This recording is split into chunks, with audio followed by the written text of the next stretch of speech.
And yeah, so we're rocking and rolling now. Welcome to the 2018 State Soccer Coaches Call. We're excited to have you. Kind of how it's all going to work tonight is I am going to give you an overview of the entire weekend. We also have Justin Couts, who's on the call, and he is going to be the staff support as well as taking the lead for soccer. He's going to be able to share soccer specifics, the layout, how it's all going to work.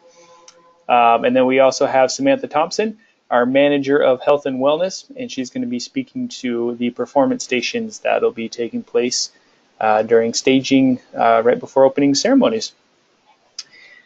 So to get us started here, I'm just going to go ahead and kind of start on Friday and just start working my way on through here. Just so everybody knows, we have been posting information on the webpage, both on the coaches resource webpage as well as just the state games webpage. The more sensitive material is posted on the coaches webpage, things like the delegation reports, because it has gender as well as full names, birthdays, things of that matter that we don't want to just be putting out in public. So we've been posting that for you coaches to access with the password. If you've been having difficulty accessing that, make sure to get in touch with us so we can get you access, because that is where all your delegation reports are being posted. Final delegation reports that will be listing the divisions and all of that. And then just a housekeeping item here. If everybody can make sure to mute yourselves unless you have a question or a comment, that way we can cut back on the background noise. And then if you are trying to talk but for some reason we're not hearing you, there is the chat box option that you can go ahead and type your questions in or comments, and I'll do my best to monitor that throughout the meeting so we can make sure to get everybody heard and respond and answer any questions you may have. So again, just going back, we are posting everything online. That also means that the sending family members, teams, all of that, even yourselves, be checking the web pages for updated information before you reach out and are asking about it, because odds are we may have already posted it. Just things that have been posted already are the technical manual. We had all the registrations posted there for JBLM access, base access, as well as family registration. Those have since the deadlines have come and gone for those, but we were posted those, the entire schedule, the fact sheet for the weekends up there. We have some venue layouts. We have the sport-specific schedules, the general schedules that are posted there. So just a lot of information that has been going up. So definitely utilize that as a resource, and don't hesitate to distribute that information amongst your team so that everybody can be well informed. And I apologize if you're hearing background noise. Apparently there's some road racers out there. So to get us started here, obviously we have state games happening at PLU, JBLM, and King County Aquatic Center. And it's going to be June 1st through the 3rd. And to start things, kick off the weekend, teams will be able to come to PLU and check in starting at 2 p.m. on Friday, right there at PLU in the CK Hall. If you were a part of it from last year, same location, same room, and it's going to be the same setup. And that will go from 2 to 9 p.m. And that's where teams can go in. You'll go on into one side of the room, and you'll get your coach's packets, you'll get your credentials, all that fun stuff, as well as that's where you'll also turn in your scratches if you have any. And then if you are being housed at PLU, you will then go to the other side of the room where there will be a lot of PLU staff there ready to assist you and hand you your keys and your rooming assignments. Speaking of rooming assignments, you will be receiving your final rooming assignments from your region manager, I would say within the next day. I would expect to see that in your inbox tomorrow at the latest, and that'll be your final housing, and that was based off of when we sent it out for review and the corrections that you got back to us. We made those, and now we're rocking and rolling with housing, and PLU is finalizing it on their end as well. So yeah, you can pick up your packets, get your rooming assignments on Friday. If for some reason you were not able to make it in time, or you were not staying at PLU and you were planning on just coming first thing Saturday morning, that's not a problem as far as packets. The packets that have not been picked up will be sent to their respective venue at the sports information tables, and you can pick those up starting about 7 a.m. And so not a problem if you're not staying there. If you're not able to get there Friday, they'll be located at your venue, and you can pick them up there. I know that credentials are one of those things that sometimes we're missing sometimes we have extra. So that if that is the case, the sports information desk will be the place that you'll go to, and we'll get that straightened out for you. It is important that credentials be worn at all times because that is how we can identify individuals, make sure that those who are in certain areas within the sporting venues, interacting with the athletes and the teams, just that everybody who is there has a purpose of being there. If we notice somebody who perhaps is raising some cause for concern and they have no credentials on them, we're definitely going to be approaching them and figuring out their reasoning for being there, making sure that everybody is remaining safe and that everybody has a purpose for being there. So that goes for everything throughout the weekend except competition, obviously. We don't want them wearing their credential during competition. That's when they will take it off and hand it to you as the head coach. They will go out and compete, and then after competition, you can give it back to them, and then they can wear those throughout the rest of the weekend. But that also goes for you as coaches, assistant coaches, and chaperones. Everybody will be assigned a credential if you were listed on the registration. And so everybody needs to make sure to be wearing those at all times except for competition. For family members, those who were able to register in time will also be receiving the family member credentials. They can also go and pick up their credentials on Friday from 2 to 9 p.m.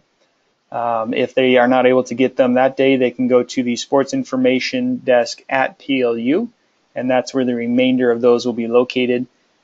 Those family members who did register, they will be getting their credentials, and that's what they will need to be able to have dinner with the athletes on Saturday night. We are no longer taking any more applications or registrations for families.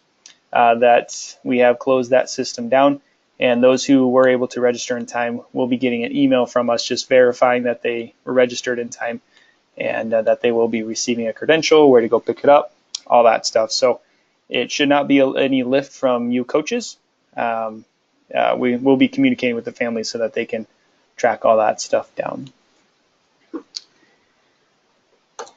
Obviously, so we're going to be housing everybody at PLU this year. I know last year we had it split between JBLM and PLU.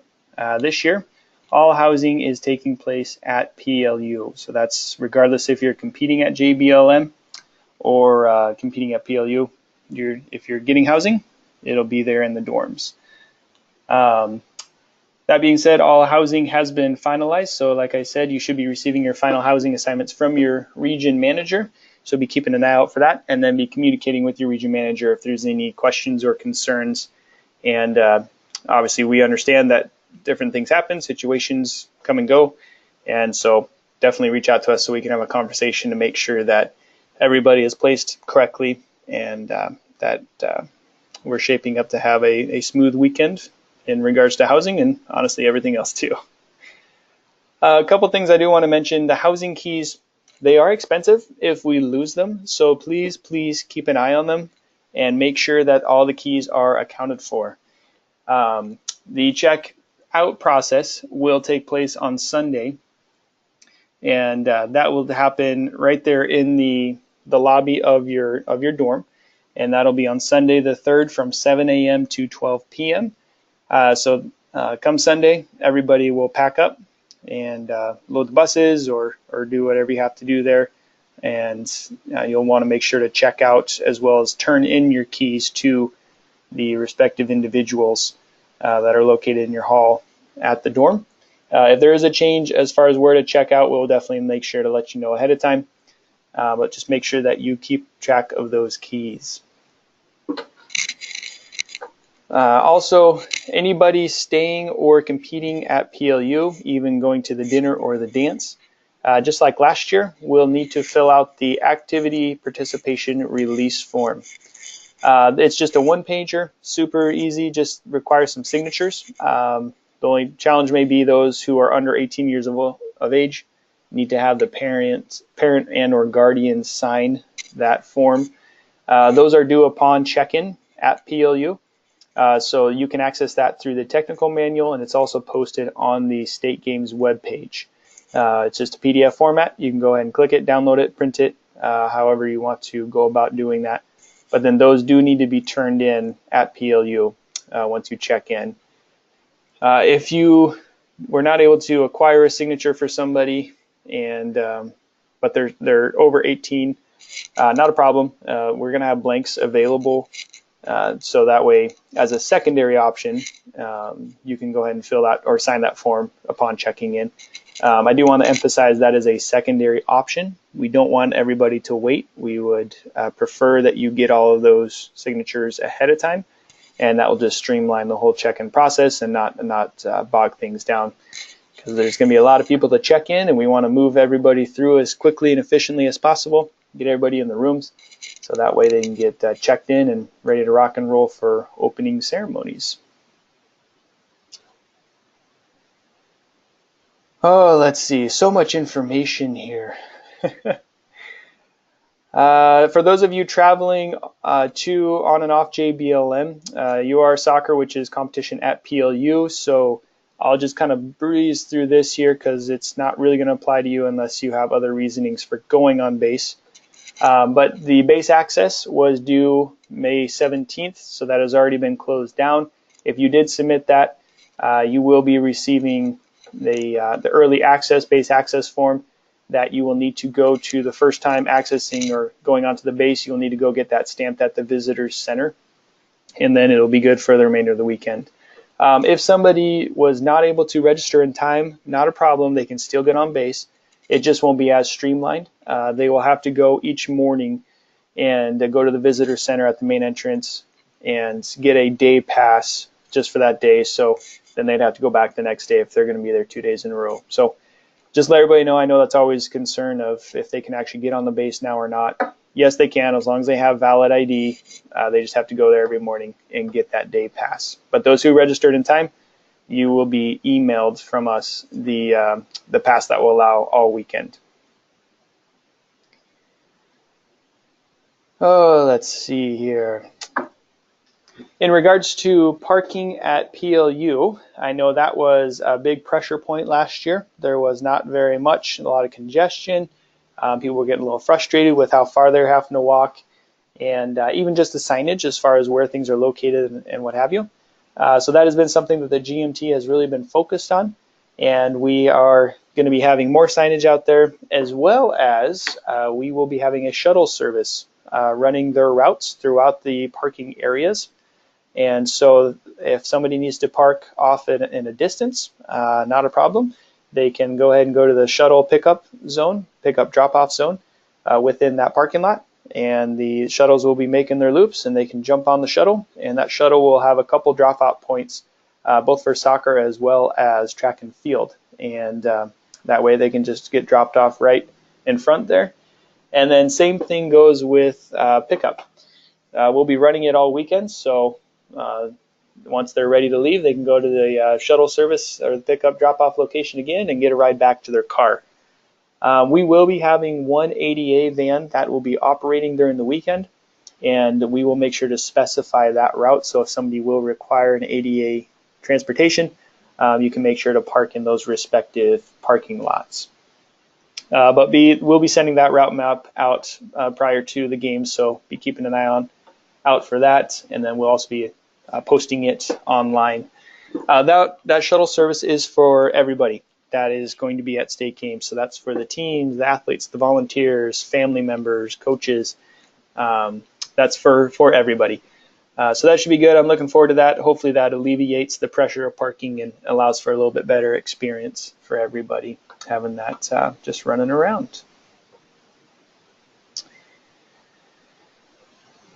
Okay, as far as for meals, lunches will be provided to you at the sports information desk, and that'll be at PLU right there in front of Olson Auditorium. And it's going to be a sack lunch. There's going to be a sandwich, some chips, a protein bar, a bottle of water, as well as an apple. That'll be provided to you. And that will be starting from 10:30 a.m. to 1 p.m. Now, that being said, I think we all know how lunches can go. So if they're not there right at 10:30 a.m., have patience with us. We're feeding over 2,400 people, so it's quite a logistical process, making sure we get all of the lunches distributed to all their respective venues in the time that they're supposed to be there. But that being said, lunch counts. Make sure that you communicate with your region manager if there's an adjustment in your numbers for lunches that you need. So whatever numbers were listed on your registration, that is the numbers that the amount of lunches that you will be receiving for your team. Because we have so many that we're feeding, we do not plan on us having extras. We want to make sure to get everybody fed. If we are able to get everybody fed and all the teams have picked up and we still have a few extras, that's when then we could go ahead and distribute a few more to each team if they need it. However, though, from the get-go, we're just going to be providing each team with the numbers that were listed on their registration. So again, communicate with your region manager if you feel that you need to adjust that number, or even just to confirm that number, because we want to make sure that we get everybody fed. And then that also goes for breakfast. Those staying at PLU, you will be provided breakfast. It's going to be a brown bag, kind of grab and go breakfast. It's going to be a burrito, breakfast burrito. And breakfast will start being served at 6 a.m. in the commons area at PLU. And that is to allow teams that are going to have to travel to JBLM, or I guess if athletes just wake up early and they want to get some food in their bellies, they can go ahead and grab their brown bag breakfast and I guess just choose where they would like to eat it. If they want to bring it back up to their dorm, they can. If they want to stay down in the commons, that's fine as well. And then obviously those teams traveling will be taken on the bus with them.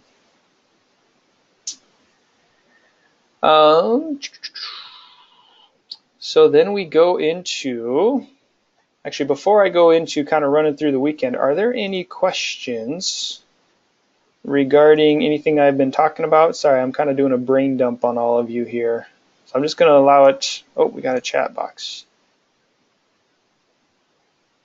Does anybody else? Looks like Kent's losing audio. Am I jumping in and out with my audio?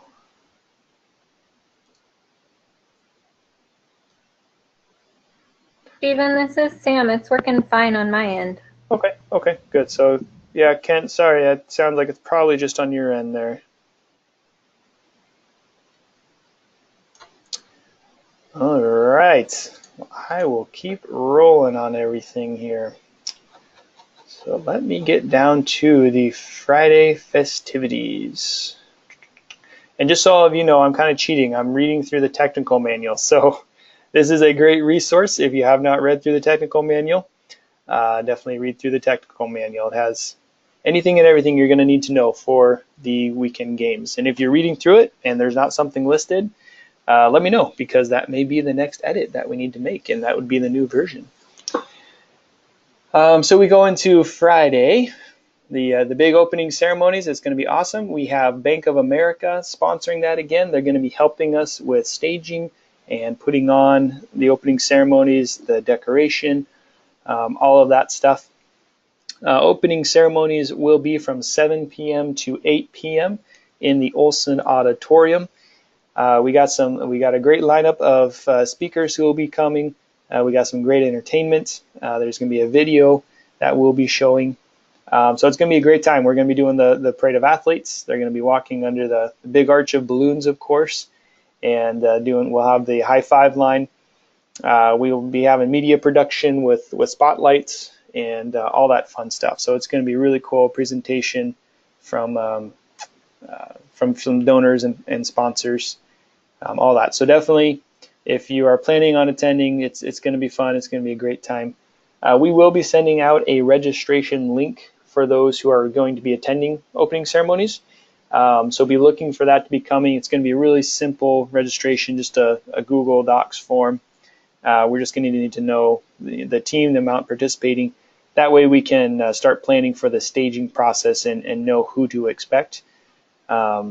That being said, if you were not able to register in time, please still come. We want to get you in the parade of athletes who may just not be placed correctly within your respective area.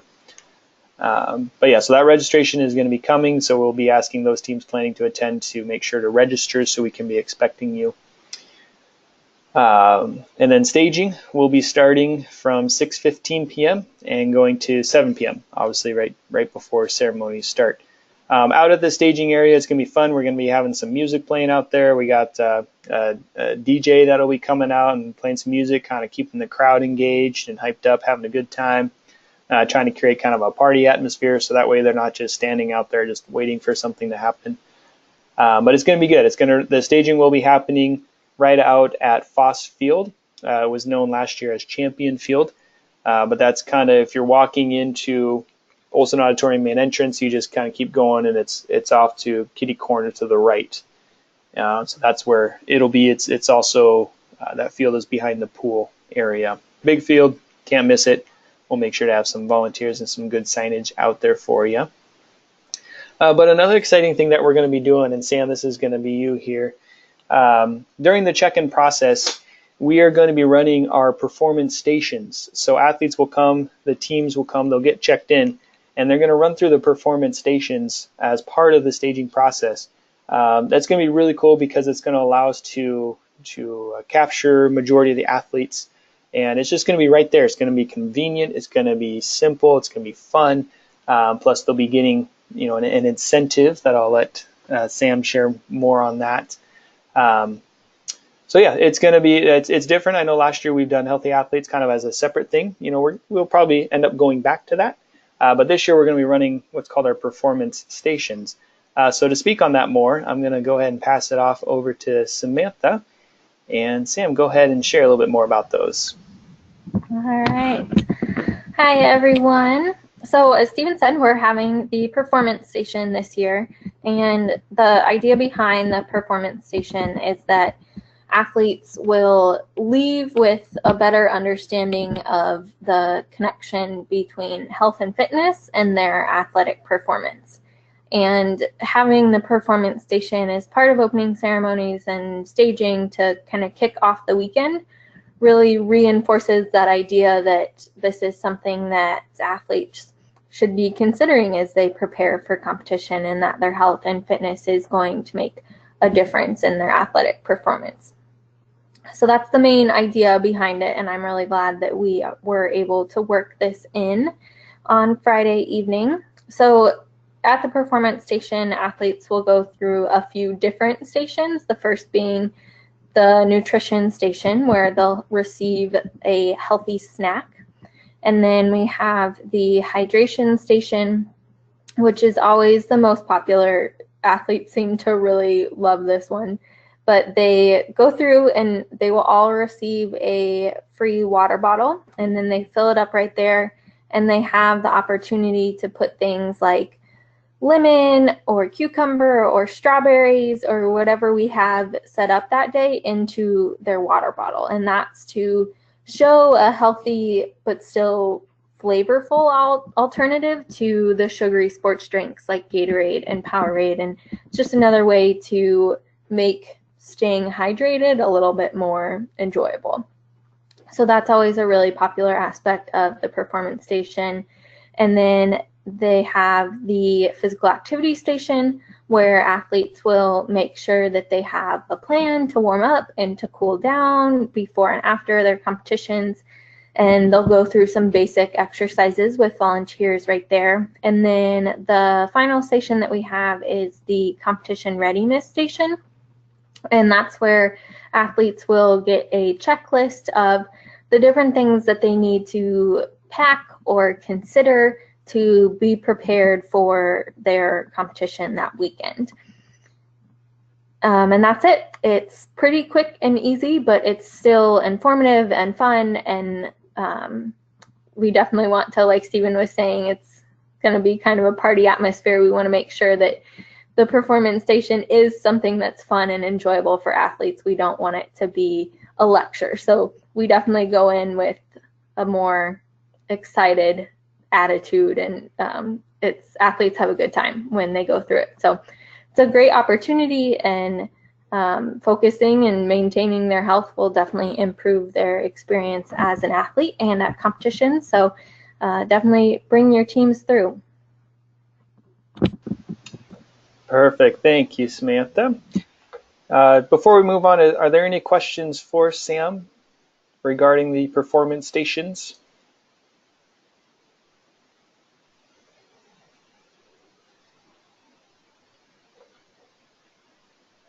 Oh, Stephen, this is Brenda. oh yeah, go ahead, Brenda. Sorry, I was trying to figure out how to get back to the screen. What time did she say that was at? The performance station starts at 5 o'clock. Okay, thank you very much. Right, Stephen? Correct. Yep. We decided 5 o'clock. And that being said, if your team is there and they would like to go to the performance station and they're not ready to get staged yet, not a problem. They can go through the performance station. We will, Sam, correct me if I'm wrong, but we'll have some way of marking if they've already gone through. It's like a stamp on their hand or something, correct? Yeah, yep, we will. Perfect. So if they want to go through the performance station, get their water bottle, do all that stuff, they'll get a stamp on their hand. So that way when they come back to actually get staged and stay in the staging area for opening ceremonies, it'll show that they've already been through the station there. Perfect. So yeah, then they'll do that, they'll get staged, and then go into opening ceremonies where we're going to have a good time partying it up, getting everything kicked off, opening the games for the weekend.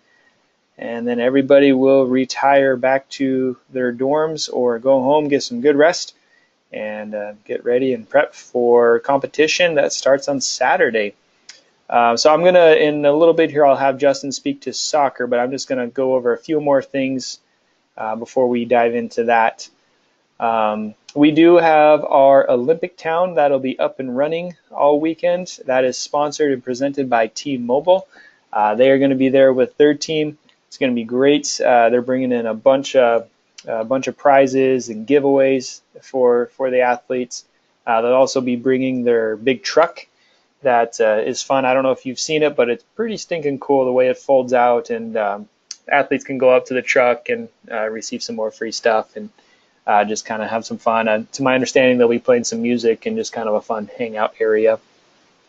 But the Olympic Town at PLU will be taking place in the field house, same location as last year. So it's same building as Olson Auditorium. And the Olympic Town will be operating on Saturday from 9 a.m. to 4 p.m. and then Sunday from 9 a.m. to 2 p.m.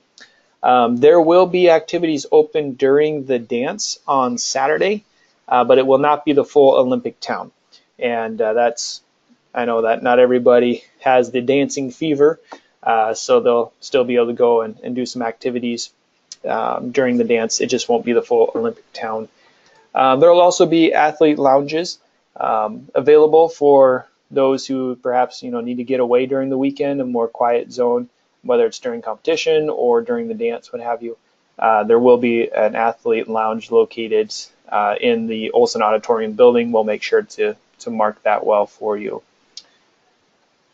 But yeah, so after competition, everybody will go compete, play their hearts out, and then they'll go freshen up, hopefully shower. I'm crossing my finger that everybody showers after competition before they head over to Hair Fair, going from 3 p.m. to 5:30 p.m., located at PLU, the Anderson University, room 133. So that's the same building that you will be checking in at. It's just going to be a level down. And they can go to Hair Fair if they like from 3 p.m. to 5:30 p.m.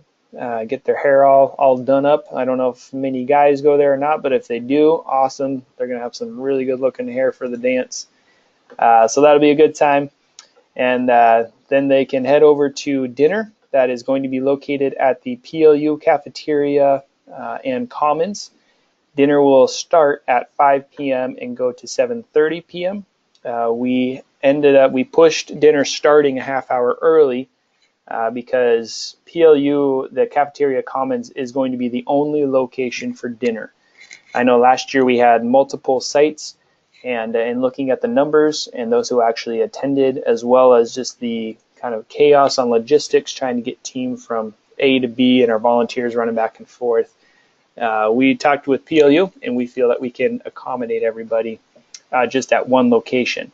So that being said, we did push it forward a half hour. Those teams, it doesn't mean that teams need to go there that early. It just means that this allows a little extra time for us to be able to push everybody through dinner. We will be assigning dinner counts, or dinner schedules for everybody.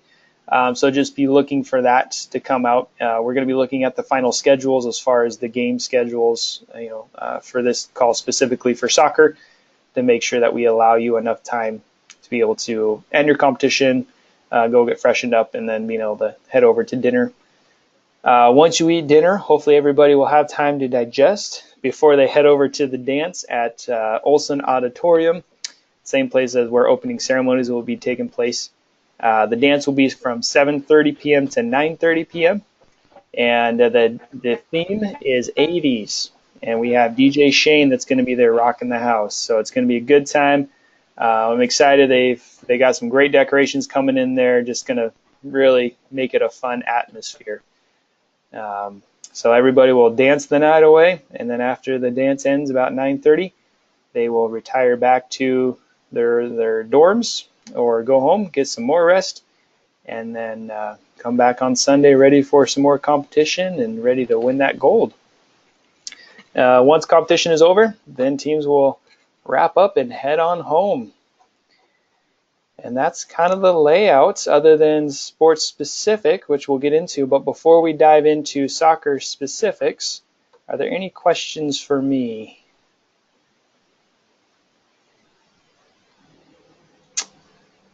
I apologize if you hear any background noise. Apparently there's some construction going on. All right, well, I'm going to go ahead and pass it off to Justin. Justin, if you can go ahead and just share the logistics, the details of soccer, as well as your awesome team that you have lined up that's going to be helping run soccer. And yeah, take it away, Justin. Awesome. First, just to start off to drive the conversation, was there anybody that's on the call that was not at PLU for anything last year?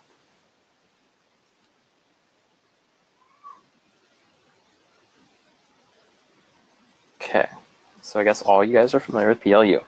That'll help when we reference like where things are at.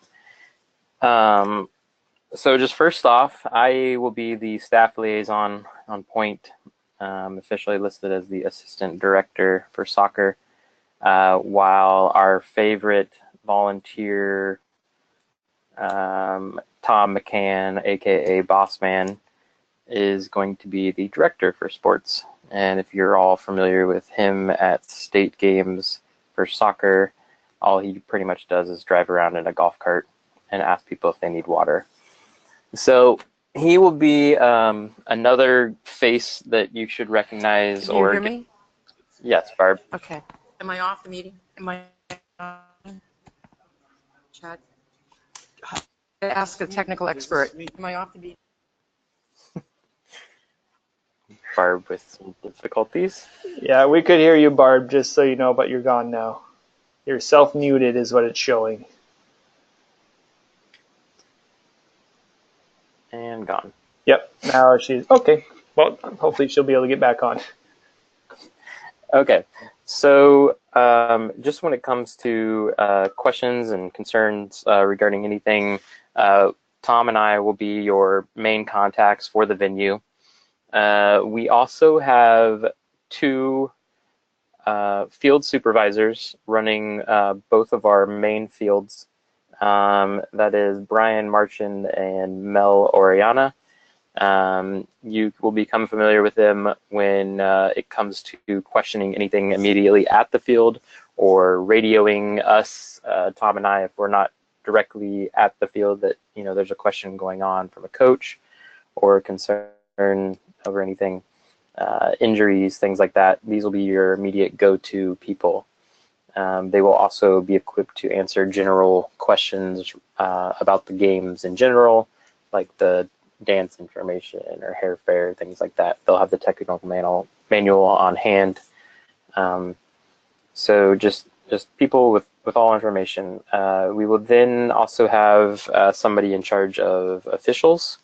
So any officiating questions or rules will go through a person, Cal Lovering. If you guys are familiar with him, he's kind of done it for the last couple of years.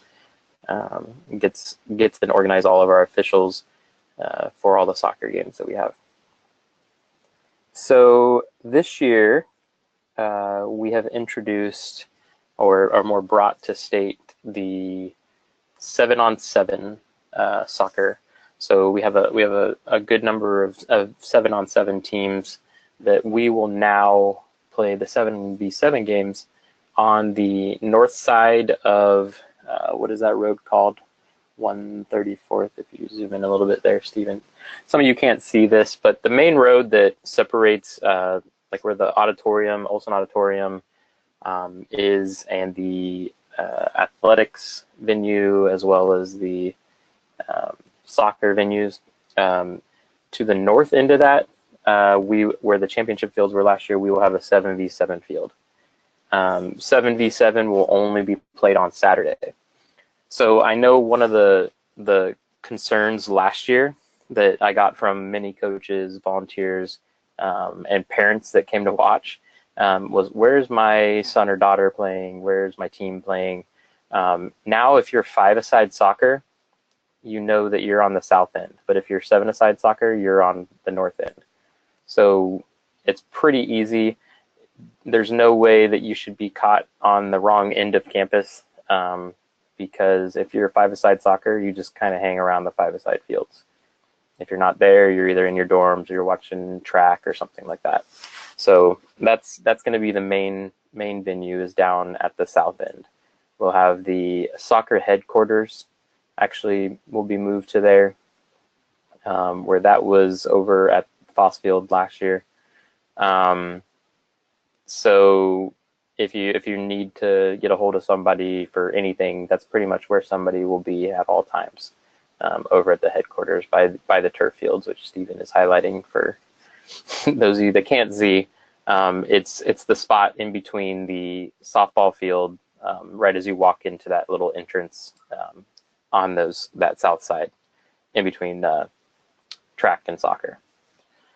So the turf fields are very important, as they are essentially our main fields. They will be our higher level and our Masters Unified fields. So and then everybody else will be on those grass fields just to the west of that. So the schedules, even though we're only moved to one side of the road, it's still very, very important to know when and where you're playing. When I made the schedules, I tried to be very conscious of every bracket. Like if you're done playing here, you're not necessarily moving, too far away for your next game. Or there are a few back-to-backs here and there, but if you're playing a back-to-back, you're most likely on the same field. There's not a ton of moving around for people. The thing is, though, is important with all coaches for all the sports that we have, but especially one that's this big, that it's a 2-day event, is really look further through the bracket of where you could be playing next. There's people that have played a game and then they just went back to their dorm and didn't realize that they play an hour later and were unable to make it back in time. There's people that there's some of the brackets, because we're doing the round robin, which I'll explain in a minute, that you need to be aware that if you don't end up in the medal rounds of the bracket that you start in, it might be that you go down to another division that plays on Saturday, when a lot of the medal rounds play on Sunday. So you just got to kind of be conscious of where you could end up in the schedule. And this is something that feel free to kind of bug us about asking where you could end up based on the result of the current game you're playing or something. it's never too bad to ask more questions. We just don't want people running around confused about where they could end up playing. So that's what we're there for. That's why we're there to answer questions about where you'll be and make it enjoyable for you guys. So a little bit on the one of the rules that we need to go over is as far as the timing of the games. We're playing a lot of soccer this weekend, or the next weekend, sorry. So what we're doing is 2 15-minute halves for all 5-a-side teams. This is different, however, if you have teams going to national games, they do 20-minute halves, more of an SOI standard. But for these games, we'll stick with the 15-minute halves. We know that heat can be a problem. We know that some people, in respect to having back-to-back games, we felt necessary to just limit it to the 15-minute halves. However, for the 7-a-side games, those will be 20-minute halves. That's the only real distinguishing factor in regards to timing and stuff. Again, like I listed the people that will be in charge of these venues, and as far as things like protests, there will be a protest committee made up of a few of the people that I named and others that if there's a protest submitted within 30 minutes of the protestable offense, then we will meet as a committee immediately to address said protest. Those will be in your coach's packet like always. And please note that divisioning is not a protestable offense, among some other things, but that's just something we always need to say. We will be posting up results we'll keep the 7-a-side results over at the 7-a-side field, but we will only post the 5-a-side results over at the 5-a-side fields. And we'll probably put them, we're probably going to post them on the foam boards up against the fencing that surrounds the turf fields. So whenever there's an update to a bracket, it will be done just on a big foam board for you to be able to see over there. The results get tallied pretty quickly. So as a game is over, the scorekeeper will report them to the field supervisor. And so if the field supervisor is not currently doing something else or answering somebody else's question, they would update the brackets pretty immediately so that when you're kind of walking off the field, you will know the official result and you will be able to see in live action what your next game is, where you're supposed to be, things like that. So I said that all of competition for 5-a-side was on the south side. However, the awards area will remain over at Foss Field. So this is not a change from last year. We felt that the steps was kind of a good backdrop for where our awards were. People that are waiting could sit on the steps around the fitness center. And also, especially on Sunday when awards are presented, we kind of have that whole field almost the entire time. There's going to be some things going on that field, but we will have access to the grass. We might have some bleachers set up for parents and people to watch the awards going on, but we're just going to keep it all centrally located on campus for soccer awards. So the same exact spot as last year where we did awards. Okay, and then the last thing I have is kind of explaining the brackets that we did have. So for the most part, we have 2 different brackets. We have the double elimination format, and we also have a round robin format. There is, I think, just one bracket where we only had 2 teams. I believe this is one of the 7-a-side programs, where if you only have 2 teams, you just play a best of 3 series. So that's not a very common one. That was just a one-off. So if you are in the double elimination bracket, most likely you're either the other 7-a-side bracket, or you are Masters Unified, or seniors and juniors and and a couple of others. We have our other unified, middle school and elementary unified. So those individuals are in double elimination brackets. We wanted to make sure that it wasn't just a single elimination or 2-game minimum.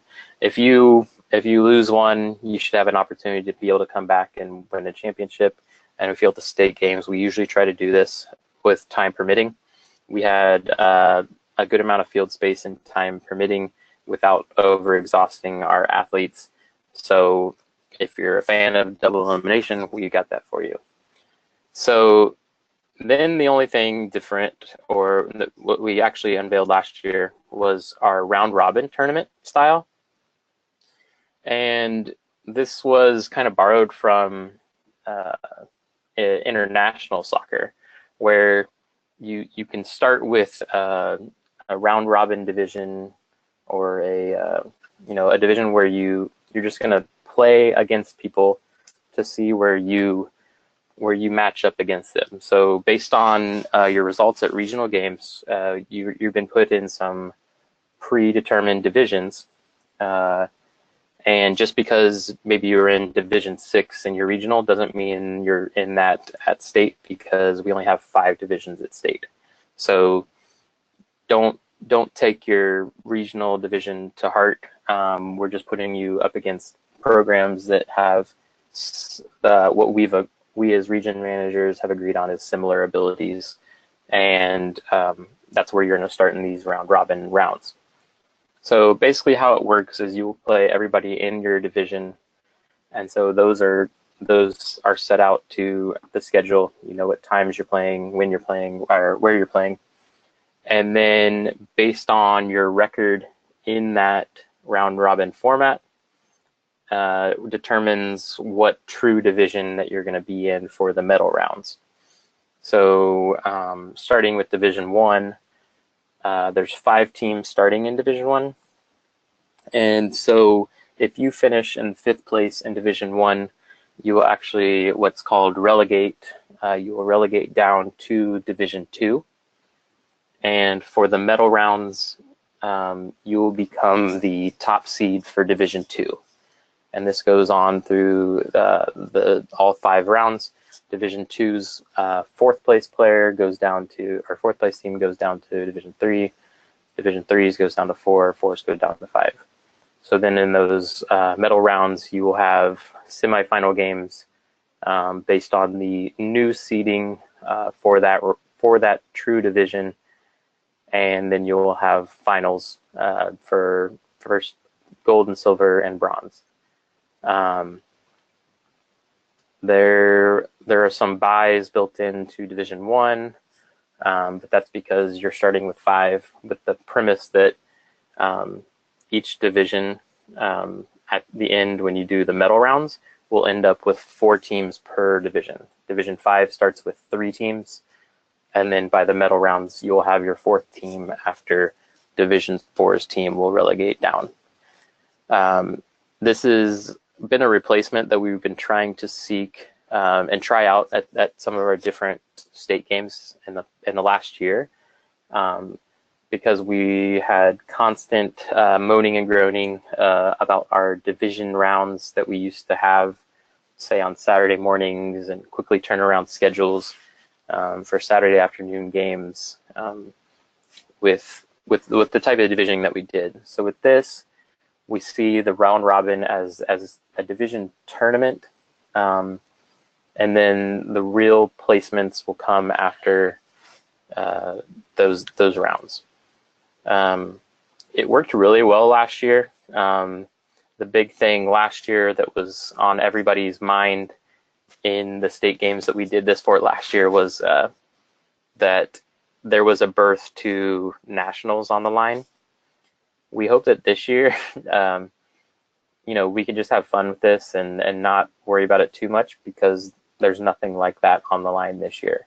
So when you get in your true division in the medal rounds, it's just that's where you probably are best fit based on the competition that's there, and we're just playing out there to have fun and do our best. So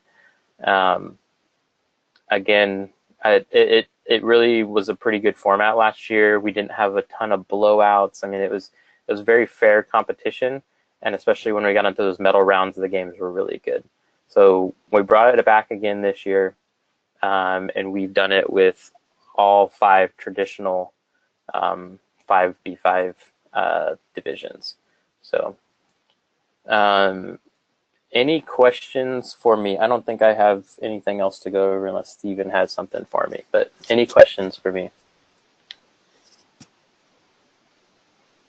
Yeah, and then Justin, if you could also just touch on individual skills too for the weekend. Yes, good one.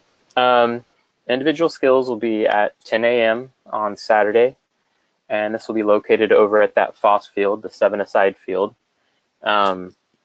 We have the same crew running it as has been doing it for years and years, so it should be very consistent. The sheets and everything won't be in your coach's packet for these, but the person running skills will have like a binder with everybody's score sheet, and will be in charge of getting those out and scoring and everything. So that'll be on the north end of the Foss field.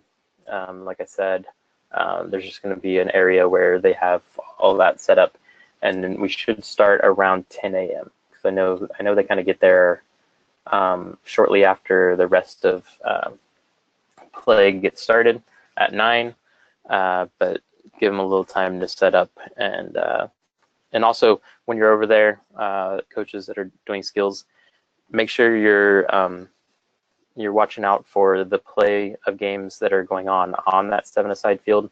7-a-side is a much larger field, so they'll be using a lot of space. I don't know how it's really going to look, but make sure we're cautious of where our athletes are going in response to anything that could be coming out of play on that field.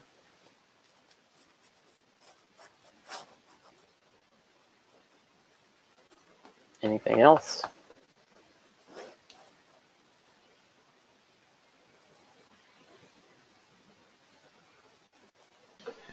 Yeah, I think as you mentioned earlier, Justin, it's sounds like everybody was here last year, so it's going to be the same process as last year. So it should go pretty smooth.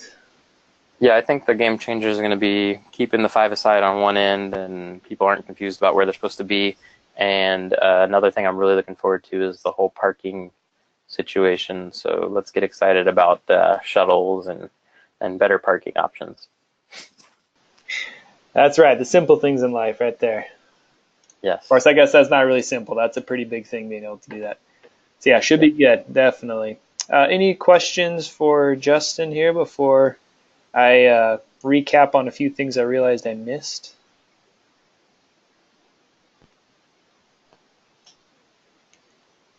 All right, well, thank you, Justin. Appreciate it.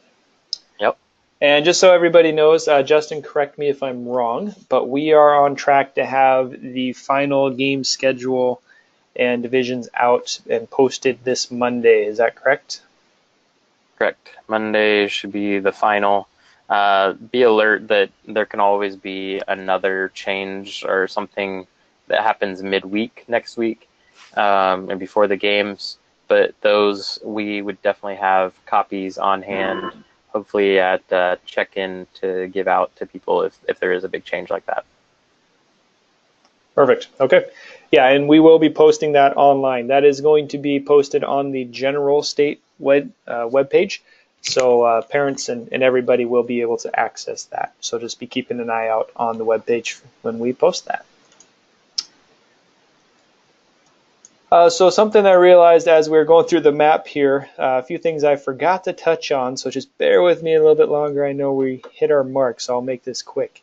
We will again obviously have all the souvenirs for sale, and that'll be posted right out front of Olson Auditorium.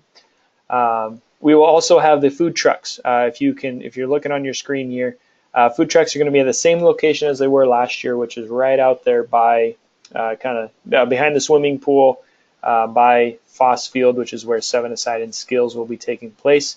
There'll be a little picnic area set up, so anybody, I mean that's open to anybody, family members, volunteers, athletes, what have you. We're supplying lunches for the teams. But if there is any dietary restrictions or somebody is not quite happy with the lunches, needs more food, these food trucks will be there all weekend. So be looking for that. And then also the T-Mobile truck you can see is posted. Let's see if I can highlight it here. Right there, just pretty much right in that same area. This is called Victory Village, right in here. Bank of America will have their tent set up. In front of Olson Auditorium, we're going to be having on Saturday, there will be a young athletes tent. Anybody interested in learning more about young athletes can go to that tent. We'll have some family support tents that families can go to, gather some information, get some good resources. And then there's talks, not confirmed, but there are talks that we may even have a kind of a mini bike show. We have a bunch of bikers that are wanting to come over and they'll ride their bikes over and then just park them probably out in the courtyard area. And so then athletes can go and check out some pretty sweet bikes and talk to some bikers. So yeah, that was the other things. I apologize. I was looking here and realized, I forgot a few things. But that should bring us up to speed. Are there any questions for us before we log off for the evening?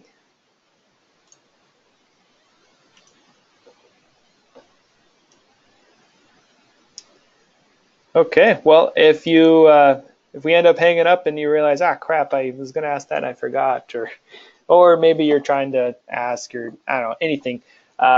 Justin and I, you can reach us via email, via phone calls, what have you.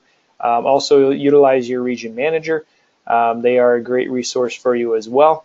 And we want to make sure you have all the information that you need leading up to this weekend to have a successful weekend. So if there's something that you aren't even sure about and you've read through the technical manual, you've looked online, definitely reach out to us. We want to make sure that we are as thorough as possible and get you taken care of. And again, direct family members and athletes and whomever to the webpage as well. Make sure you push that out because that will also cut down on the amount of responses you have to be sending out. If they realize that they can probably get the information themselves, that's the whole plan. We're trying to make this easier on you and make this information more readily available by posting it online. But yeah, that does it for us. We're excited to see you all next weekend at PLU, June 1st through the 3rd. It's going to be a great time. We're excited. It's going to be some great competition. We have an incredible GMT. They've been doing this for years and years. We have some new GMT that have come on board. It's been a long time in the making for these spring games, and we're really excited for it. We're excited to see you there. Let us know how we can help you leading up to it, assist you in any way. And we will plan on seeing you June 1st. Thanks, everybody. Have a great night.